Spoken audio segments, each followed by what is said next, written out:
Hello and welcome to PetXI Interactive, the home of GCSE revision on the go. While eating an apple pie, have you ever thought about how all those companies make some colourful looking pies with numbers on them? Those pies might look like circles, but don't confuse them with the pie when it comes to working out area and circumference of a circle. Eating a pie chart won't help fill the hunger in your belly.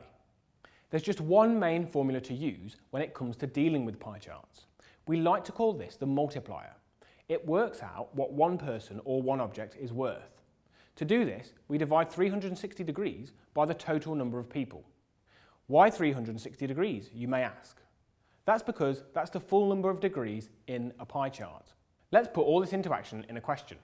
I've recorded the number of new grey hairs on my head every day this week. I've put my results in a table. Complete an accurate pie chart to show this information. Use the circle given below. Let's have a look at the table first. The left-hand column is easy enough to understand. In the middle column, what does frequency mean? That's just the total number of new grey hairs each day. Why is there an empty column on the right? Could it be for us to fill in? Yes, of course it is. In this column, we'll put the angle that the pie chart chunk would be for that day. Before we can do this, I need to work out the multiplier. Remember, it's 360 degrees divided by the total number of things. The total number of things here would be the total number of new grey hairs. So, 16 plus 12 plus 14 plus 6 plus 12, which equals 60.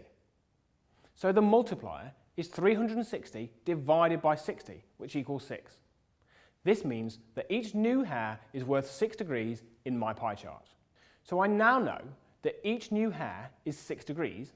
How many degrees would 16 grey hairs be for Monday?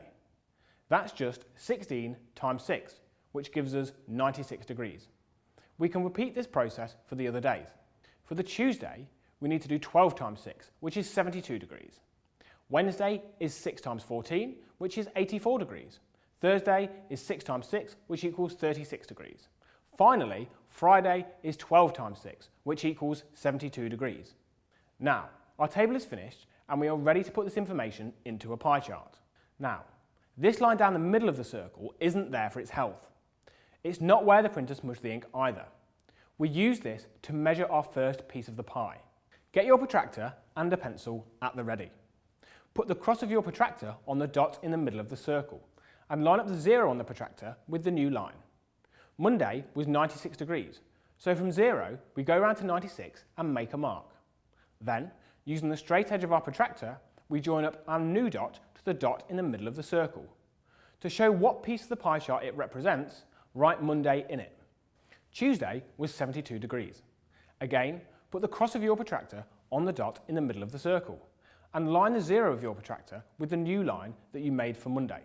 Measure 72 degrees and make a mark at this angle, and then use the straight side of your protractor to join up the dots, and label this new piece Tuesday. In the same way, make the 3 new pieces of the pie. Make sure that you label them all. Don't forget. Now, we have a nice, clear and lovely pie chart, almost good enough to eat, isn't it? Now then, let's have a look at another type of question. I've made a pie chart outlining my favourite activities I like to do when I have free time. A. Write down as a fraction the amount of time I spend reading. B. I spend 18 minutes listening to music. How much free time did I have in total? For part A, we can see that reading is 30 degrees of the pie chart. But what is this out of the total? What are the total number of degrees in a pie chart? 360, of course. So the fraction would be 30 over 360.